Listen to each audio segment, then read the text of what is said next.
औज़ुबिल्लाहिमिनश्शैतानिर्रजीम बिस्मिल्लाहिर्रहमानिर्रहीम अस्सलामुअलैकुम वरहमतुल्लाहि वबरकातुहू।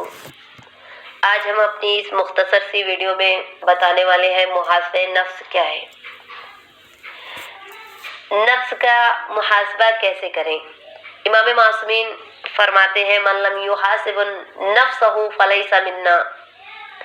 मासूमीन ने फरमाया जो इंसान अपने नफ्स का हिसाब व किताब नहीं करता वो हम में से नहीं है।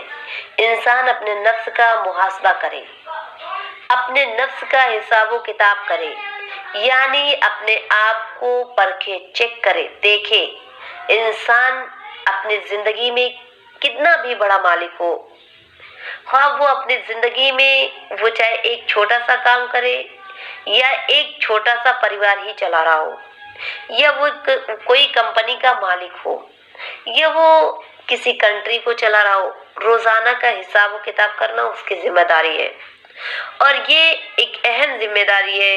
जैसा कि आप लोगों ने देखा होगा, जब एक समझदार दुकानदार रात को जब अपनी दुकान शॉप बंद करने लगता है तो वो दुकान में सारी चीजों का हिसाब करके देखता है कि आज पूरे दिन में उसकी कितनी की बिक्री हुई, उसे कितना फायदा हासिल हुआ, कितना नुकसान, किस चीज में फायदा हुआ, किस चीज में नुकसान हुआ, किस चीज में उसे फायदा ही नहीं हुआ, उसे आज कितना पैसा कमाया, वो हिसाब किताब करेगा, जो इंसान की जिंदगी का एक अहम हिस्सा है जिस पर इसको मुतवज्जे रहना चाहिए कि मुझे हिसाब किताब करना है। लेकिन क्या कभी हमने सोचा है कि ये क्यों जरूरी है।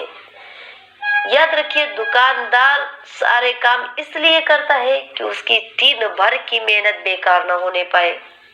जिस चीज में उसका फायदा हो उसका कारोबार करे और जिसमें उसे फायदा ना हो उसे छोड़ दे।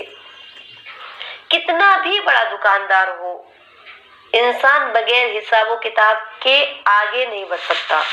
सोचिए, जब एक मामूली सा दुकानदार अपने मामूली सामान में इतना सख्त हिसाब किताब रखता है तो क्या हमारा फर्ज नहीं है कि हम भी रात के वक्त बिस्तर पर लेटकर दिन भर का अपने नफ्स का मुहासबा करें कि हमने अपने कीमती वक्त से कितना फायदा उठाया और कितना अपने वक्त को बर्बाद किया किस चीज पर। जिस तरह एक आम दुकानदार और आम ताजिर अपनी तिजारत का हिसाब करता है, वैसे ही हमें अपने जिस्म का, अपनी बॉडी का, अपने नफ्स का हिसाब करना चाहिए कि हमें देखना चाहिए कि हमने सुबह उठकर घर वालों को सलाम किया या नहीं, वालिदैन की इताअत की या नहीं, वालिदैन का ख्याल रखा या नहीं, उनकी खिदमत की या नहीं, वालिदैन का कहना माना या नहीं, बड़ों का एहतराम किया या नहीं, नमाज पढ़ी या नहीं, गरीब और जरूरतमंदों का ख्याल रखा या नहीं, पड़ोसियों का हुकूक अदा किया या नहीं, किसी को सताया तो नहीं, किसी को नुकसान तो नहीं पहुंचाया, किसी को अजियत तो नहीं दी, किसी की नकल तो नहीं की, किसी का हक तो नहीं खाया, झूठ तो नहीं बोले, किसी के ऊपर तोहमत तो नहीं लगाई, किसी की चुगली तो नहीं की, अपने इमाम को नाराज तो नहीं किया, अपने बड़ों से बदअखलाकी से पेश तो नहीं आए।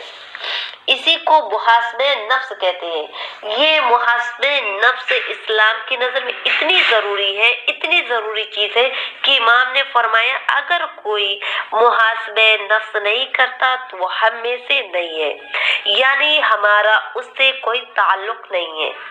क्या वजह है कि इमाम इतनी शिद्दत के साथ इस जुमले को इरशाद फरमा रहे हैं कि वो हम में से नहीं है। जब तक आप अपने नफ्स का मुहासबा नहीं कर लेते, जब तक आपको अपनी गुज़िश्ता जिंदगी के बारे में एहसास नहीं हुआ, जब तक आप अपने नफ्स का मुहासबा नहीं करेंगे तब तक आपको आपकी गुज़िश्ता जिंदगी के बारे में एहसास नहीं होने वाला कि आपने राह खुदा में, अल्लाह की इताअत में कितने दिन गुजारे। लिहाजा अपने नफ्स का हिसाब व किताब करें, इससे पहले कि हमारे नफ्स का, तुम्हारे नफ्स का हिसाब खुदा करे। اپنے نفس کا محاسبہ کرو تاکہ اپنے آپ کو بہتر بنا سکو۔ جب تک اپنی طرف متوجہ نہیں ہوں گے تب تک ہمیں معلوم نہیں ہوگا ہم کیا کر رہے ہیں۔